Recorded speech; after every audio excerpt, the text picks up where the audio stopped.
नमस्कार, मैं हूं आपके साथ मयंक। तो देखिए, कल जिस तरह से 3 घंटे की बातचीत हुई जिनेवा में अमेरिका और ईरान के बीच, इन 3 घंटों की बातचीत के बाद अब तनाव अपने चरम पर पहुंच गया है और ईरान की तरफ से बड़ा कदम उठाते हुए हॉर्मूज स्ट्रेट को बंद कर दिया गया है। देखिए, इसका अनाउंसमेंट नहीं हुआ है, लेकिन जिस तरह से मिसाइल्स दागी जा रही हैं हॉर्मूज में और रूस के जहाज भी पहुंच गए हैं, चीन के जहाज भी पहुंच गए हैं, उसके बाद हालात ये है कि हॉर्मूज अब पूरी तरह से सिर्फ और सिर्फ ईरान के नियंत्रण में है। और ये पूरा डेवलपमेंट कल पिछले 24 घंटे के अंदर अंदर हो गया। और खबर ये भी है कि अमेरिका ने जैसे ही डील पर बातचीत रुकी 3 घंटे की, उसके फौरन बाद अमेरिका की तरफ से 200 फाइटर जेट मिडिल ईस्ट की तरफ ईरान के बेहद करीब रवाना कर दिए गए हैं।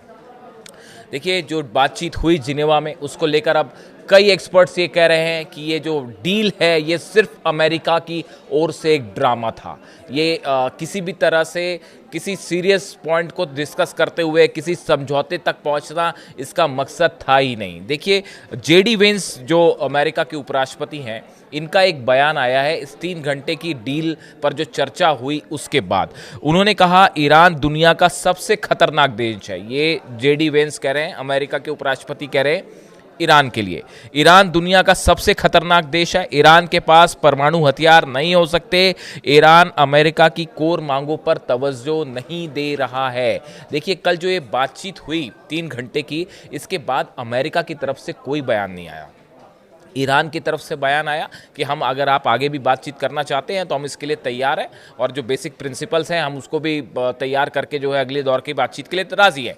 लेकिन ना तो ये तय हुआ कि अगले दौर की बातचीत कब होगी, ना अमेरिका की तरफ से कोई बयान आया, बल्कि जैसे ही 3 घंटे की बातचीत खत्म हुई, 200 से ज़्यादा जेट जो हैं, फाइटर जेट्स ईरान की सीमा के करीब पहुंचने शुरू हो गए हैं, जिसमें देखिए नंबर्स भी सामने आ गए हैं कि 36 F-16 जेट्स हैं। F-16 जो प्लेन्स है फाइटर जेट्स अमेरिका के, 36 है नंबर्स में, जो कि ईरान के करीब कल रवाना किए गए। F-30 की बात करें, F-35 जेट्स की बात करें तो 18 जेट्स कल रवाना किए गए हैं ईरान के बॉर्डर के करीब। F-22 रैप्टर की बात करें, 12 नए जेट्स ईरान के करीब पहुंच रहे हैं। और F-15 की बात करें तो 18 नए जेट्स जो है वो मिडिल ईस्ट में दाखिल हो चुके हैं ईरान के करीब। यानी आप देखिए, जो अब्राहम लिंकन में 70 से ज़्यादा फाइटर जेट्स हैं, F-35 और F-16 वो है ही। फोर्ड जो है, जेराल्ड आर फोर्ड जो है, वो ऑलरेडी जिब्राल्टर को पार करते हुए मिडिल ईस्ट में अंदर पहुंच रहा है, ईरान के करीब आ रहा है। उसमें 90 से ज़्यादा जेट हैं। ये हैं ही जो जॉर्डन में थे, जो सऊदी में थे, कतर में थे, यहाँ पे जो बेसिस पर तैनात हैं अमेरिकी जेट्स, वो हैं। उसके अलावा 200 जेट कल की डील के बाद और पहुँच गए हैं। कल की डील पर जो बातचीत हुई उसके बाद और ईरान के करीब पहुँच गए। इसीलिए कहा जा रहा है कि ये जो डील वाली बातचीत थी ये सिर्फ दिखावा थी, ये ड्रामा था, इसका नतीजा कुछ नहीं आने वाला है। ये बात अली खामेनी साहब ने डील के बीच ही कह दी थी। पहले भी उन्होंने ये बात कही और बीच में उनके जो बयान आए उस पर मैंने वीडियो बनाया था, आपको बता दिया था। उन्होंने साफ कह दिया कि अगर आपके आते हैं जहाज़ तो वो आ तो जाएंगे, उसको डुबो दिया जाएगा, आपकी सेना को हरा दिया जाएगा। ये बयान उनकी तरफ से आया। यानी ईरान का स्टैंड बिल्कुल साफ और क्लियर। और अब इस बीच जो बड़ी चीज़ हुई, जो बड़ा डेवलपमेंट हुआ है, वो हॉर्मूज़ को लेकर है। देखिए, हॉर्मूज़ को अगर ऑफिशियली अनाउंसमेंट हो जाता है कि हॉर्मूज़ को बंद कर दिया गया है, यानी जंग शुरू हो चुकी है। ये माना जाता है कि हॉर्मूज़ को बंद करने का मतलब ही है सीधी जंग होगी, क्योंकि फिर एक ऑयल वॉर छिड़ जाएगा बड़ा। अब हालात ये हैं हॉर्मूज़ में, ईरान की तरफ से कोई अनाउंसमेंट नहीं हुआ है, लेकिन पूरे हॉर्मूज में लगातार मिसाइल्स दागी जा रही हैं। 24 घंटे के अंदर वहां जिनेवा में बातचीत शुरू हुई और ईरान ने यहां पे अपनी जो है मिसाइल्स दागनी शुरू की। और इतनी ज़्यादा बड़ा वॉर ड्रिल था, प्रैक्टिस थी कि पूरा मिडिल ईस्ट देखता रह गया। तो अमेरिका देखता रह गया, इजराइल देखता रह गया, पूरे सऊदी देखता रह गया। जितनी कंट्रीज़ हैं मिडिल ईस्ट की, वो सब ईरान की इस ड्रिल को देखते रहे। और इतना ही नहीं, चीन के जंगी जहाज़ मौजूद हैं, रूस के जंगी जहाज़ मौजूद हैं। और ये भी कहा जा रहा है कि रूस की तरफ से ये स्टैंड ले लिया गया है कि अगर किसी भी तरह का हमला होता है ईरान पे, तो इस बार स्ट्रेट ऑफ हॉर्मूज को बंद करने में कोई भी कदम ईरान का अगर होता है तो उसमें रूस और चीन की नौसेना भी मजबूती के साथ खड़ी हुई है। ये फैसला साफ ले लिया गया है, मैसेज अमेरिका को साफ दे दिया गया है। आप देखिए, जब बातचीत चल रही थी उसी के बीच में बातचीत शुरू हो उसके पहले डोनाल्ड ट्रंप की तरफ से बयान आया कि अगर आप डील नहीं करेंगे तो आपके लिए बुरा होगा। मार्को रूबियो का बयान आया, अमेरिका के विदेश मंत्री का, उन्होंने ये बात कही कि भाई ईरान जो है, ईरान के साथ डील करना बहुत मुश्किल है। यानी ये जब बातचीत शुरू होती है उसके पहले ही ये इस तरह के संकेत आने लग गए थे कि इस डील का कोई मतलब नहीं निकलेगा। और बची कुची कसर जो है वो इस बात को लेकर पहुंच गई, जो जेडी वेंस का बयान आया है कि ईरान ने हमारी कोर बातों पर तवज्जो ही नहीं दी। ईरान ने इस डील के दौरान जो खबरें अब निकल के आ रही हैं कि 3 घंटे चर्चा चली, 3 घंटे की इस चर्चा में ईरान ने अमेरिका की किसी भी शर्त के सामने सरेंडर करने से साफ मना कर दिया।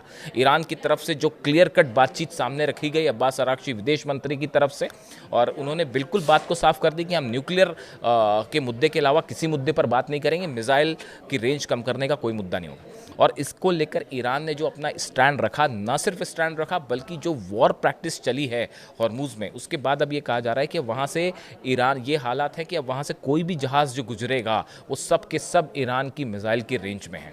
और ना सिर्फ इतना बल्कि 700 किलोमीटर का डिस्टेंस बताया जा रहा है। अब्राहम लिंकन इस समय जो है वो 700 किलोमीटर के डिस्टेंस पर है ईरान से। यानी ईरान की जितनी मिसाइल्स हैं वो सब के सब अब्राहम लिंकन पर निशाना साधे तैनात है, और 700 किलोमीटर का डिस्टेंस आसानी से ईरान की मिसाइल ट्रैवल कर सकती है। इतना ही नहीं, जो जिब्राल्टर में जो जेरल्ड आर फोर्ड है ये भी तेज़ी से आगे बढ़ रहा है, और बताया जा रहा है कि 20 तारीख तक ये पहुंचेगा मिडिल ईस्ट में उस लोकेशन पर जहां से संभवतः हमला किया जा सकता है। यानी आप देखिए ये जो इतना बड़ा जमावड़ा है पिछले 24 घंटे का जो डेवलपमेंट है, इसने एक बार ये जो संभावना बनती दिख रही थी कि क्या डील हो जाएगी, क्या कुछ मुद्दों पर समझौता होगा, इस तरह की जो एक नया डेवलपमेंट बनता दिख रहा था, ये पूरा सिरे से अब खारिज हो चुका है। और ये बात अब साफ हो चुकी है, ये बात पूरा मिडिल ईस्ट समझ चुका है कि किसी भी तरह से ईरान को आप झुका नहीं सकते और किसी समझौते पर आप दबाव डाल के नहीं ला सकते।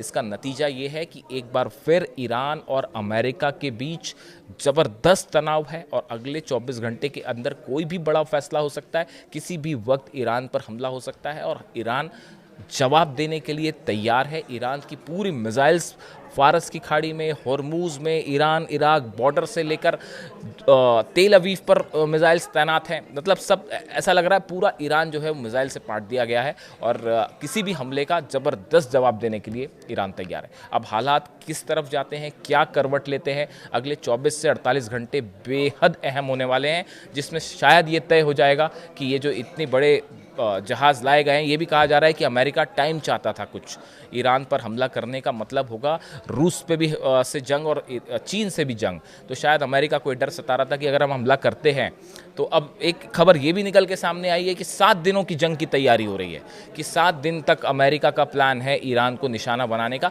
अब लेकिन ये इसका क्या कैसे होगा ये 7 दिन की जंग, और क्या ईरान उसके बाद रुक जाएगा? शुरुआत तो कर देगा अमेरिका, लेकिन क्या ईरान रुक जाएगा उसके बाद? ईरान की तरफ से साफ कह दिया गया है कि शुरुआत आप करेंगे, एंड हम करेंगे। हमारी नज़र रहेगी इस पूरे डेवलपमेंट पे, खासतौर पर हॉर्मुज में क्या होता है। इससे जुड़ा जो भी अपडेट होगा मैं आप तक पहुंचाऊंगा। Thank you so much.